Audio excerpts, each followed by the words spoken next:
Good day everyone. We are in the group 10 and we will going to discuss the portfolio management. First, what is a portfolio management? Portfolio management is an essential part of investment management. Why? Because it is made necessary by the fact nga daghan kaayo og mga investors nga pursue og multiple objectives and frequently have several investment alternatives to choose from. But on the other hand, of course, naadyo lain-laing mga klase sa investors, and because lahi man sila, naadyo sila iya-iyang preferences, objectives, and constraints, such as income and wealth characteristics, risk preferences, and demographics, which is usa ni sa maka-influence sa objectives and preferences sa usa ka investor. Also, ang investor, dili jud na sila generally magdali-dali og buhat og investment decision tungod lang sa usa ka buok criterion or naa ba sila gibasihan nga usa ka buok, then if naa gani invest dayon sila agad-agad. No, because ang investor, as much as they care as sa expected rate of return sa ilang investment nga gibuhat, concerned po na sila about sa risk nga ilang gipagawas. Hence, the task of portfolio management is to balance investor objectives and available investment opportunities. Portfolio management provides a framework and techniques for selecting among the various investment instruments available a portfolio that best meets the overall objectives and constraints of an investor. In addition, portfolio management is still very much of an art. Traditional portfolio management is sometimes referred to as the interior decorator approach because of its emphasis on designing portfolios to fit individual preferences and objectives. And now we will going to talk about investor objectives and constraints. Kung mangutana gani ka, kung mangutana gani kuno ka sa mga investors kung unsay objective nila sa pag-invest, dahag investors nga motubag ang ilang gipangita katong na ipinakadako nga possible returns. But in practice, daghan kayong investors nga mo end up nga adto mo invest sa low yield or kanang gamay or dili kayo dako og return pero very safe pod ang investment nila. Because portfolio management is premised on the fact that investors do differ in the importance they give to specific dimensions of return and risk. In general, the significance an investor gives to these dimensions depends on his income, wealth, and other personal characteristics. For example, kung naay usa ka tiguang, let's say retired individual nga nagrely lang sa iyahang investment income para sa iyang pang-adlaw-adlaw nga needs, on the other hand, naay usa ka entrepreneur nga nagrely sa iyang investment for high return pero financially stable ra siya. So, silang duha, lahi dun sila pagtanaw sa risks sa ilang investment. Ang usa, gi-risk niya ang kwarta nga makahatag og kaon niya taga-adlaw, pero ang usa, extra money ra. Mauni pasabot nga every investor do differ sa importance on specific dimensions of return and risk. And investors differ in their capacity to take risk frequently for fairly objective reasons, such as limited alternative sources of income, but sometimes simply as a matter of attitude or preferences. Again, same ni sa akong gi-example ganiha. And investor objectives must also be defined within a certain time frame. Demographics, such as age of the investor and his dependents, influence the willingness of the investor to take a long-term investment, as well his plans for major purchases in the future. Now, let's talk about the risk and return profile of Philippine financial asset. Returns and risk are merely broad descriptions of the dimensions that investors are most concerned with. Ano man, because it is very essential nga i-evaluate sa usa ka investor ang performance sa company, it is a good practice nga dapat i-analyze sa niyag tarong if okay ba ang company before siya mo decide nga mo invest. Because ang pag-invest dili ra pulos return ang madawat nimo, naa po diha ang risk. In practice, each specific securities kinaa jud na lain-lain nga distinct return og risk characteristics nga pwede ma-relevant sa usa ka investor. A review of major classes of financial investment currently available in the Philippines will demonstrate the significant differences in their return and risk characteristics. Now let's talk about the possible sources of returns. Investment instruments vary in their sources of returns. Instruments such as time deposits, commercial papers or CPs, and promissory notes or PNs nagprovide ng interest income which is generally predetermined and fixed over a specific period.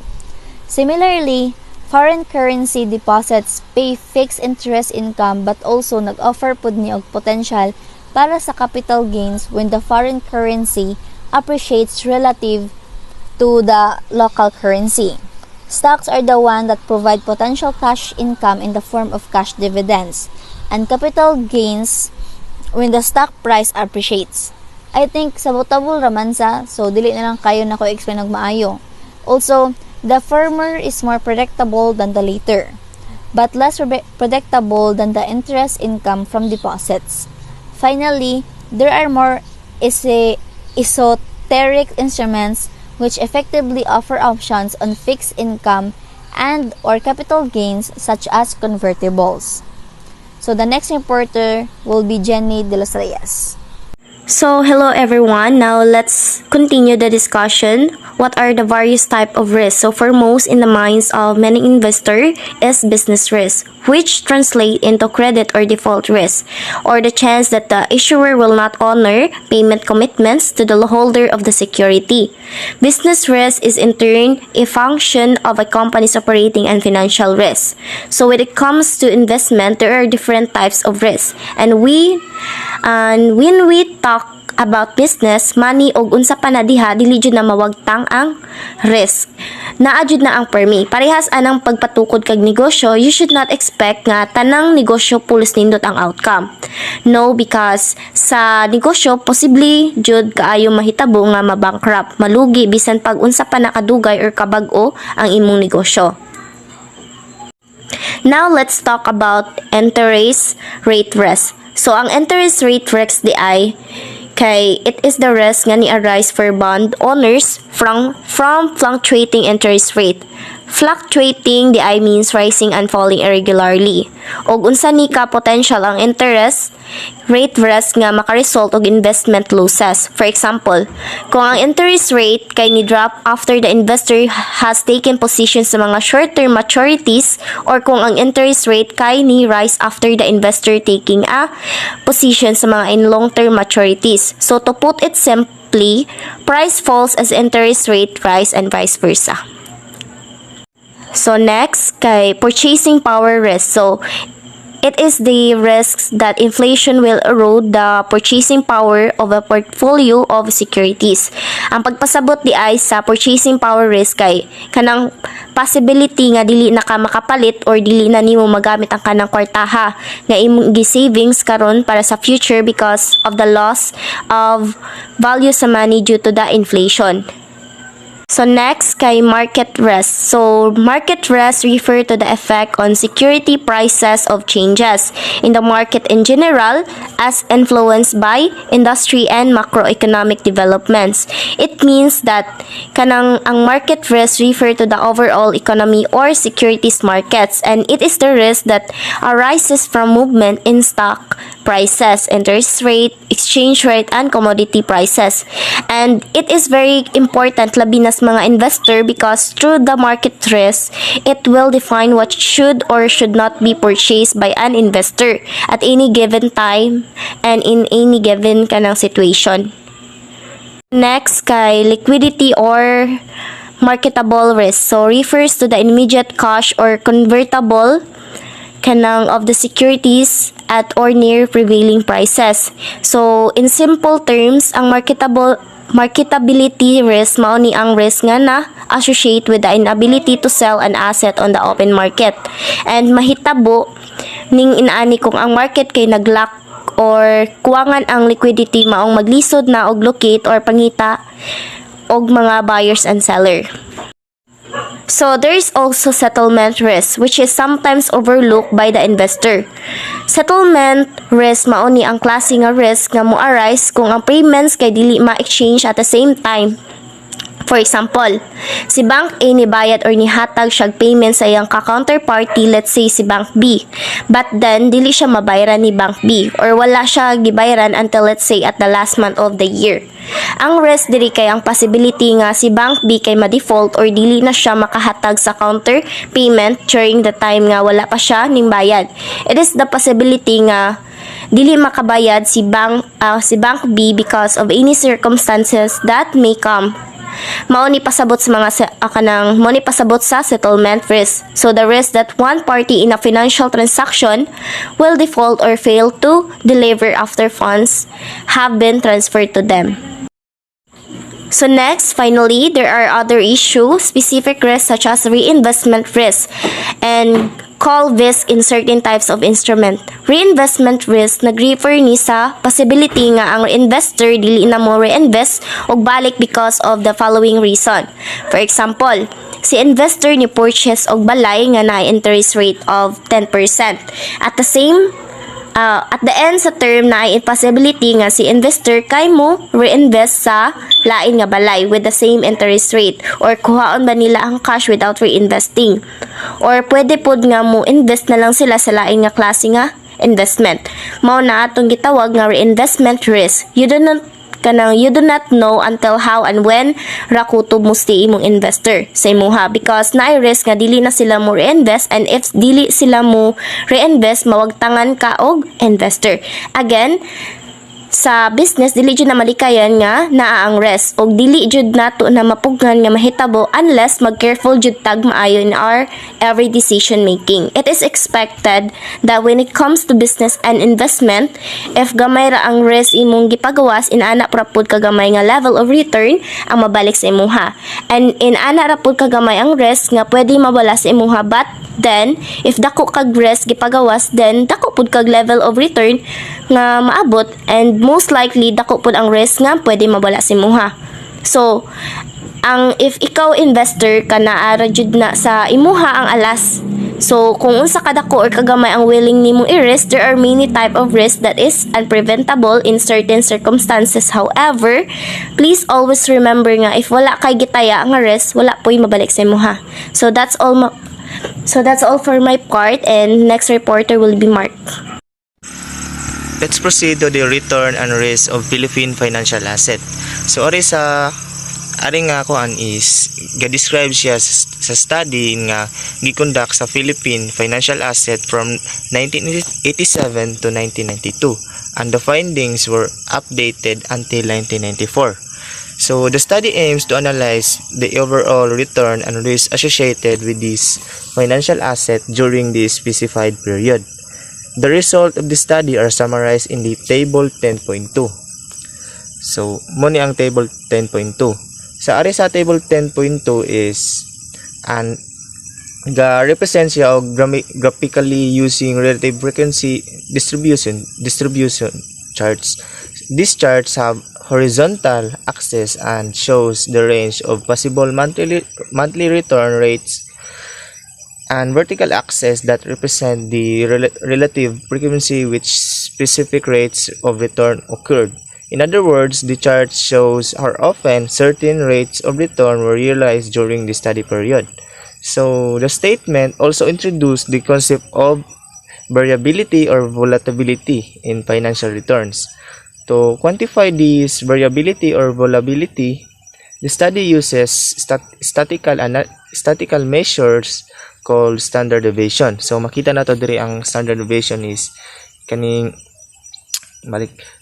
na diri the part sa upper nga part sa table 10.2.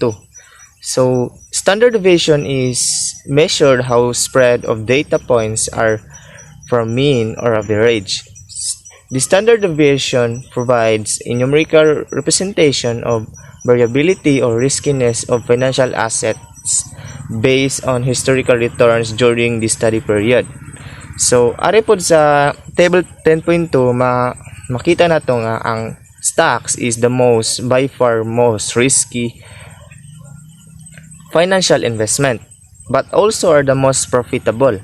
So by the next page makita nato nga unsay nakalihian sa tax o sa stocks from the rest.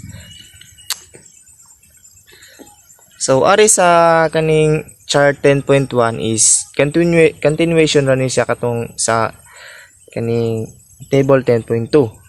Bali ari sa 10.1 is depicts the time path of 10,000 invested in each class at the beginning of 1987 and earning historical return.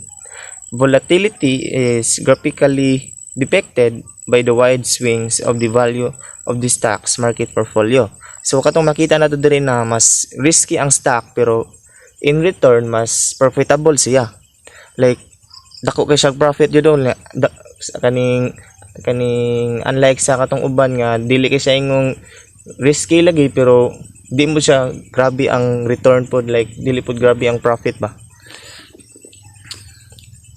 Dili pa dito. Traditional portfolio management. So ari sa traditional portfolio management is the preceding section have shown the variety of possible investors concerns and the range of risk returns dimension of available investment vehicles. So this refers to the earlier section of discussion that have highlighted the different consideration that investor may have and different level of risk and returns associated with various investment options. Investors may have different goals, risk tolerance level, and preferences when it comes to investment. They should impress on the reader that managing a portfolio is a complex task. So this means that the information presented earlier is intended to make the reader realize or understand that managing a portfolio of investment is challenging and intricate task. It involves making decisions and balancing various factors such as diversification, risk management, and return optimization. It is no surprise that the practice of portfolio management involves a variety of possible approach. So, given the complexity mentioned earlier katong diri sa kaning ikaduha nga sentence is that it is not unexpected that there are multiple approach or strategies that can be used in portfolio management. Different investor or portfolio managers may employ different techniques, methodologies, or philosophies when it comes to constructing and managing investment portfolios. This approach can vary based on factors such as investment goals, time horizon, risk appetite, and market conditions. Investors' objectives and constraints. So, ari sa investor and objective and constraints is explaining the importance of developing a meaningful portfolio plan for an investor. It emphasizes that before creating a portfolio, and the investor needs to define their financial objectives and identify any constraint that they have. Financial objectives refers to the specific goals the investors wants to achieve with their investment. For example, an investor may aim to save for retirement, funds their children's education, or accumulate wealth from major purchase. These objectives provide the framework for designing an investment strategy. So, on the other hand, ang constraint are limitation or restriction that the investor faces. This can include factors such as investor risk tolerance, time horizon, liquidity needs, tax consideration, and regulatory requirements. By identifying these constraints, the investor can tolerate their portfolio to align with their unique circumstances. So let's move to regulatory constraints. Certain types of explain ako largo. So institutional investors such as insurance companies and fund management operations are subject to regulatory constraints imposed by governing authorities. These constraints define certain rules, and limitation on their investment activities. The purpose of this regulation is to ensure that these investors operate in a responsible and prudent manner, safeguarding the interests of the investors and maintaining the stability of the financial system. Overall, ARESA regulatory constraints serves to protect investors, maintain financial stability, and ensure that the institution investors act responsible and in the best interests of their clients. By imposing limitation on types of investments, allocation proportions, and single issues exposure, regulators aim to promote, produce risk management and balanced approach to investment decision making. So muna ang important sa regulatory constraint. So for the continuation, let's tackle about selecting and allocating the assets. Given the identified portfolio objectives, the portfolio manager must now select the securities and determine the appropriate allocations to satisfy these objectives. So we all know that securities are tradable financial assets such as equity like common stocks and debt securities katong mga loans like banknotes and bonds. If the portfolio objective is mainly current income, it means refers to cash flows that are anticipated in the immediate to short term.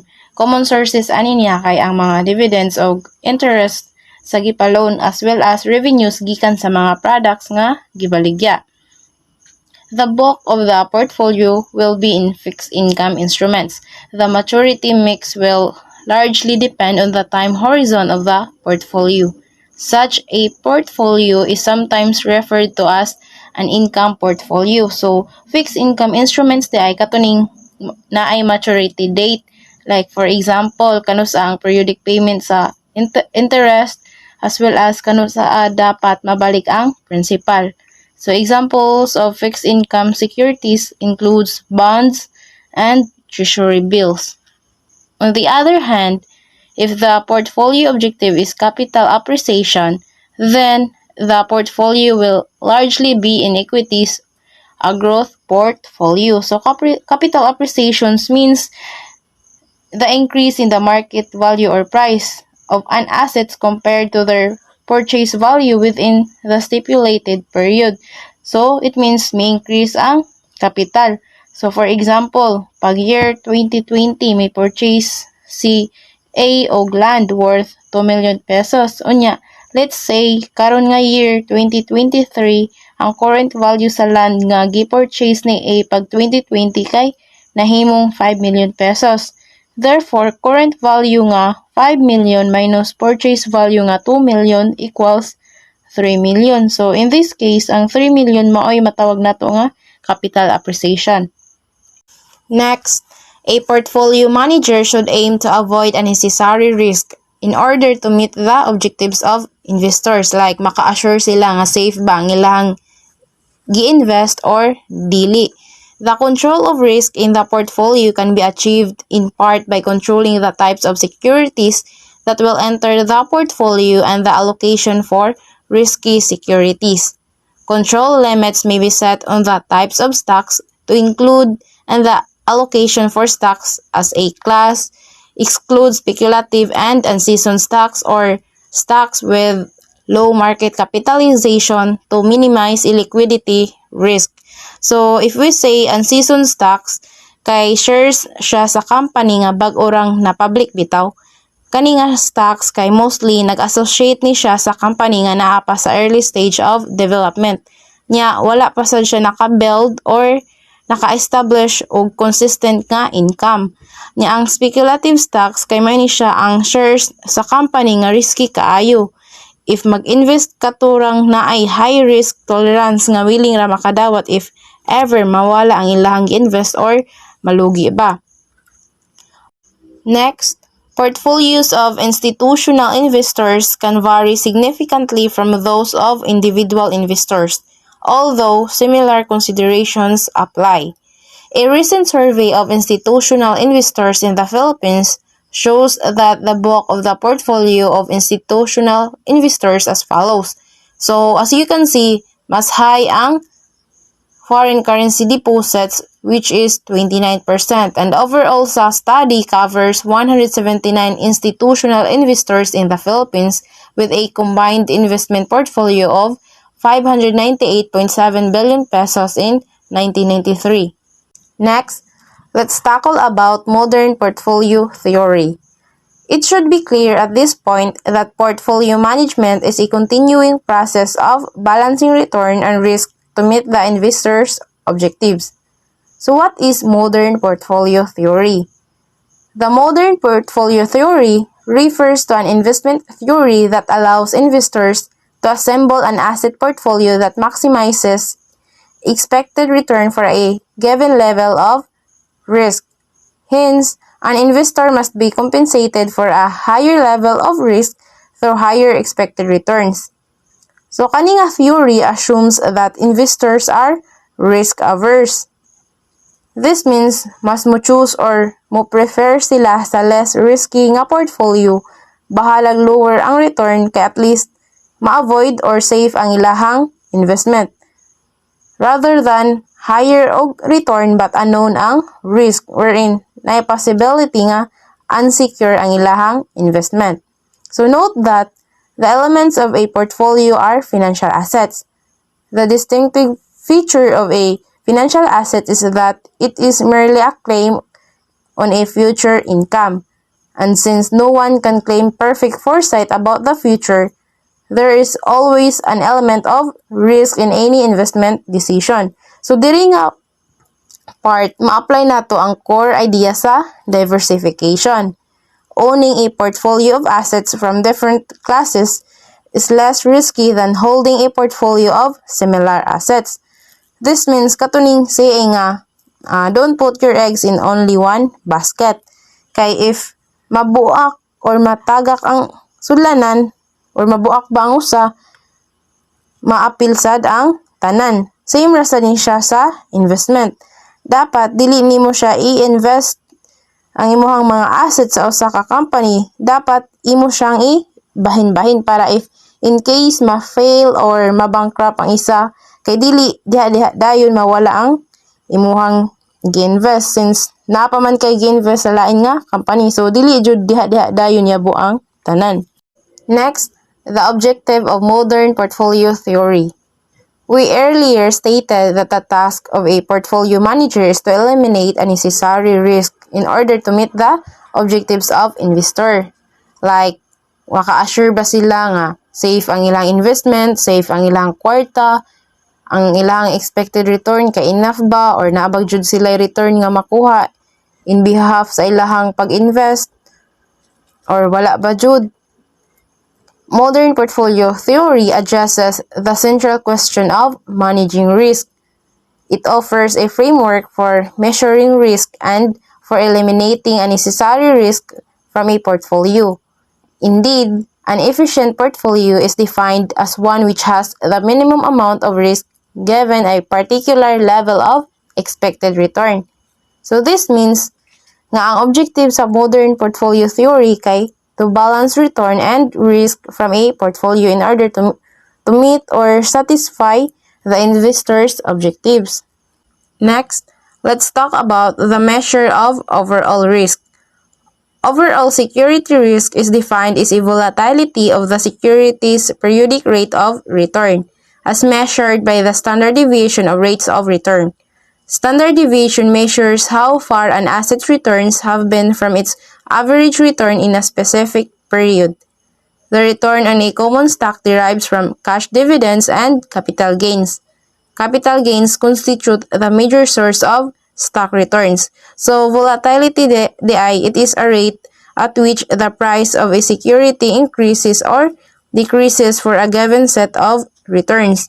So, during a part, in order to eliminate unnecessary risk in modern portfolio theory kay through diversification. As what I have said earlier nga katong don't put your eggs in only one basket. Or in other words, dapat as investor, dili nimo i-invest na nimong assets sa unsa ka company. Instead, imo na siya bahin-bahin, like mo invest ka sa company A, nasad kay anang amount pud nga i-invest sa company B, C, D, and so on.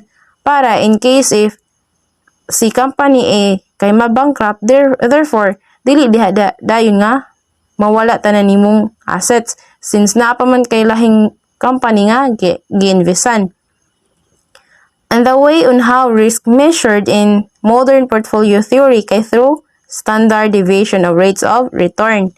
So this means standard deviation of rates of return isn't predictive. Like dili nimo ma-assure sa future nga ang imuhang gi-invest kay ma-successful jud siya, na jud siya high nga expected return. Instead, it tells you how your assets increases or decreases has been in the past. And now, let's talk about diversification. The value of a portfolio and its overall return over a particular period are weighted averages of the price and return of the individual component stocks.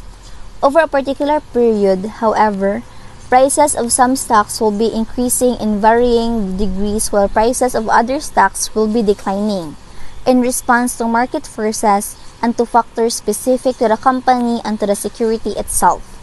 Such simultaneous movements in the prices of component stocks result in offsetting effects that produce stability in the overall value of the portfolio and reduce the chances of severe losses for the portfolio.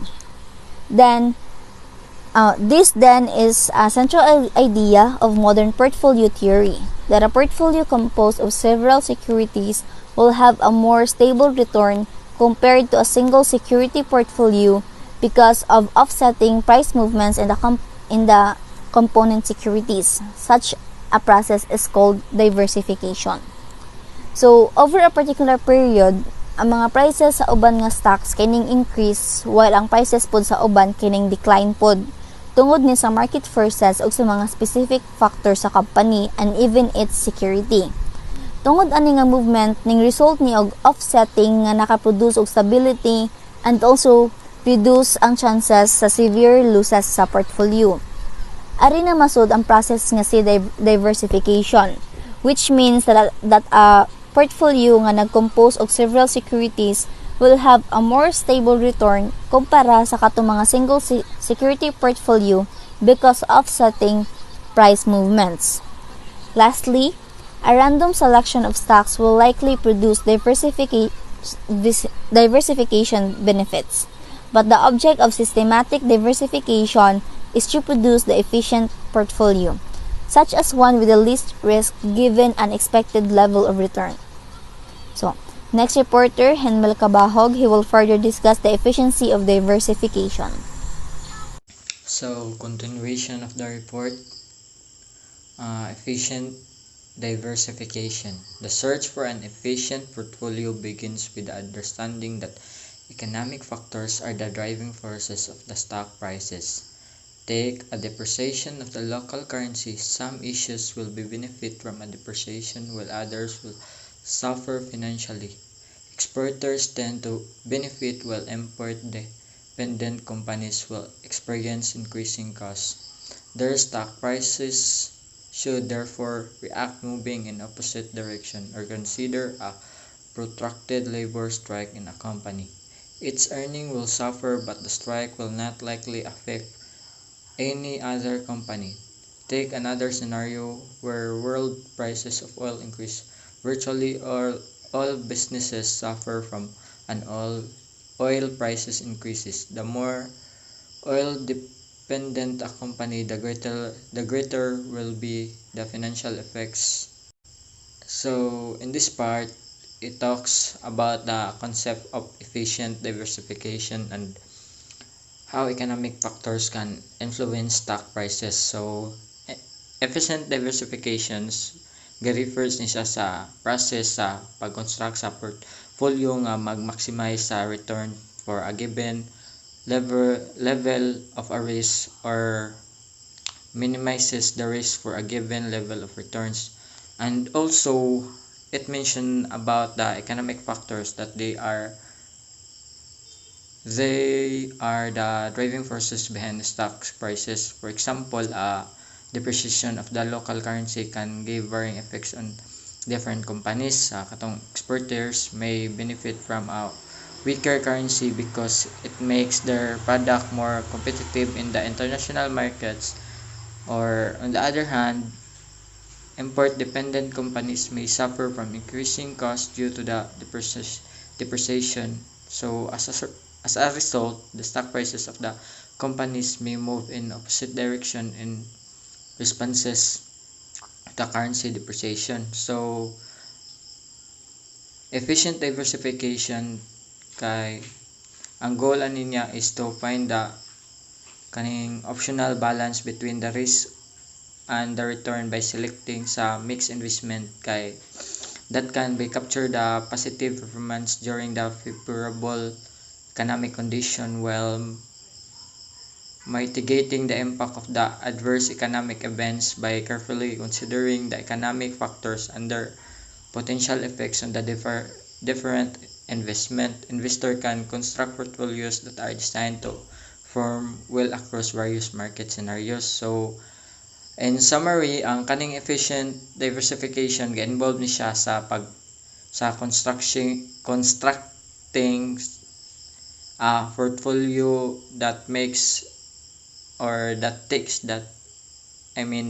into account the impact of economic factors sa stock prices, sa pag-spread sa ilang investment across sa mga different sectors like industries or religions. Investors can potentially benefit from positive performance in some areas while mitigating the risk associated with negative events in others. So the object is to achieve a portfolio that maximize the returns for a given level of risk or minimize the risk for a given level of returns by considering the relationship between the economic factors and performance of the different investment. Implication of diversification on portfolio management. We have seen that portfolio risk can be reduced through systematic diversification.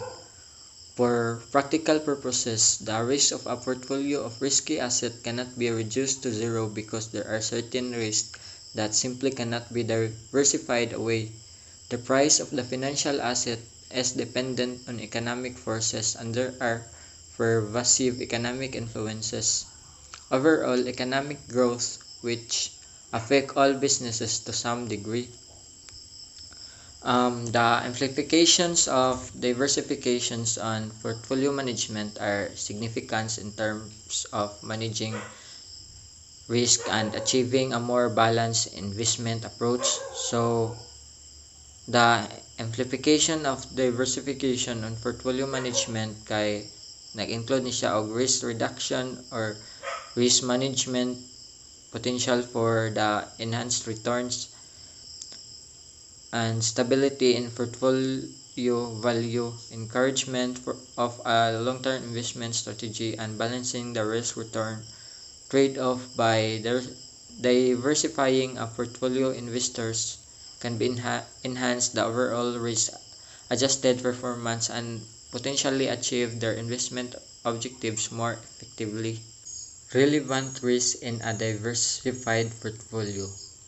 Portfolio diversification will lead an investor to a menu of portfolio choices, wherein a portfolio with a higher expected return could only be had at the cost of higher risk. The Markowitz model suggested that the best choice for an investor will ultimately depend on his risk preferences, the additional risk he is willing to take for the expectation of a higher return. But is there a superior choice, a portfolio which dominates all the others by combining a risk-free asset, treasury bills, with a portfolio of risk asset stocks? James Tobin, 1958, demonstrated that indeed there is such a super efficient portfolio, one which promises the highest return relative to the risk involved.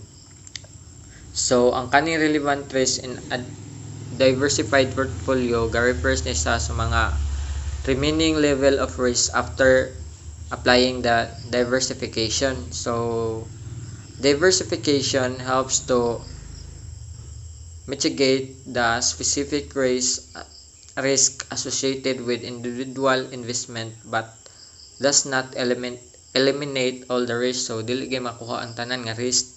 So the risk return trade-off suggests that the portfolios with higher expected returns are typically associated with higher levels of risk. However, by kaning isagwal nimo ang mga risk-free asset with a diversified portfolio, kaning possible siya nga maka-create og superior nga choice nga mo-offer og higher return nga relative sa risk involved.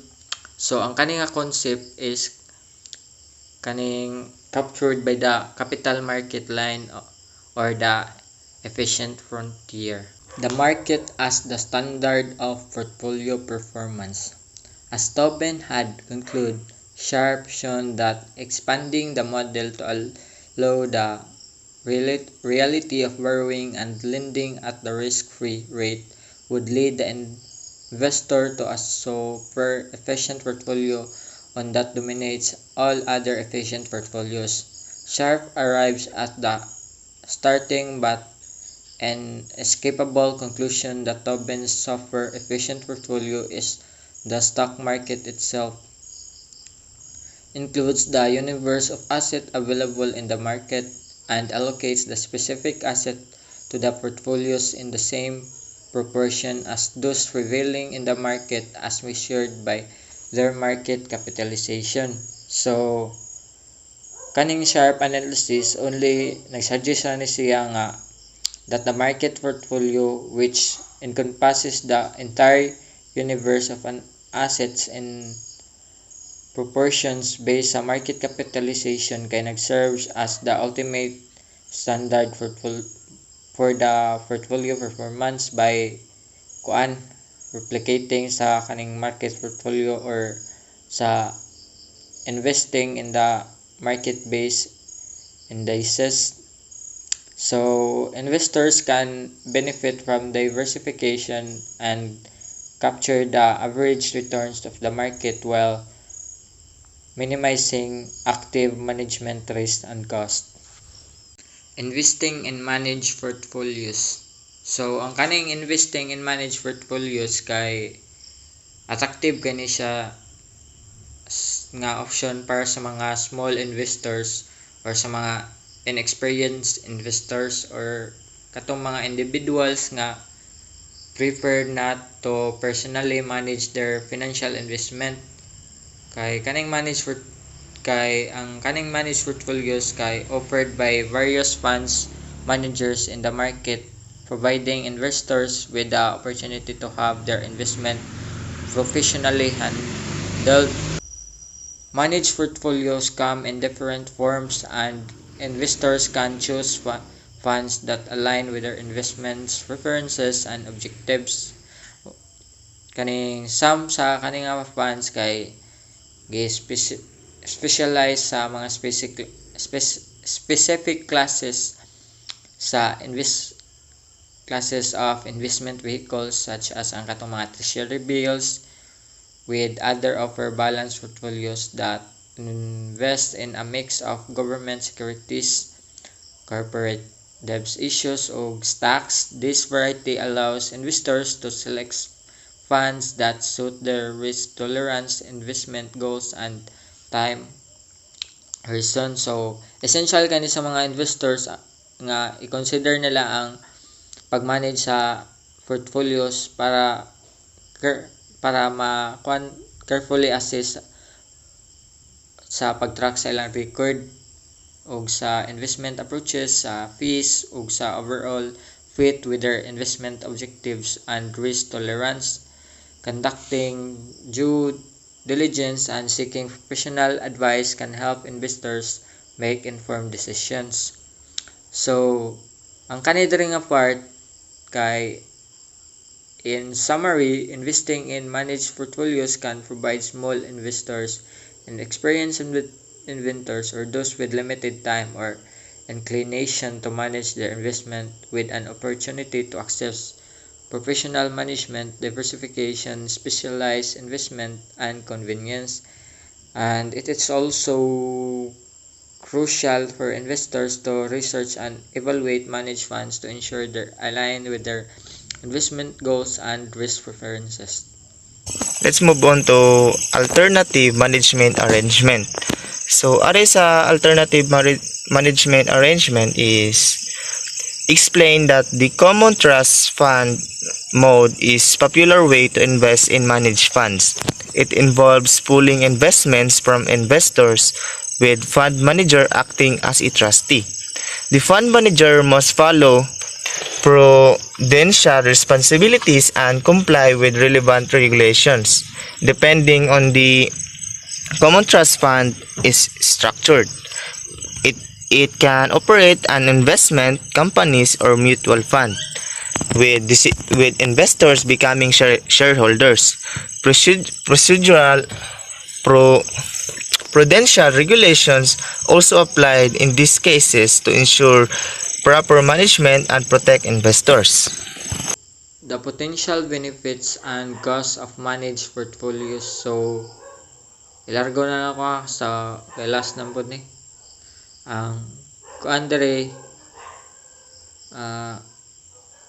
investing in managed portfolio kay nag-offers ni siya mga potential benefits such as professional management, market monitoring, access to specialist services, diversification, and economies of scale. However, ang mga investors kay kinahanglan nga ma-aware sa ilang mga associated costs, including sa ilang management fees, performance risk, and a reduced level of control over investment decision. And importante ni siya sa mga investors nga carefully i-evaluate nila ang potential benefits ug costs sa ilang relation sa ilang own investment objectives and preferences. Mao to among report, guys. Thank you.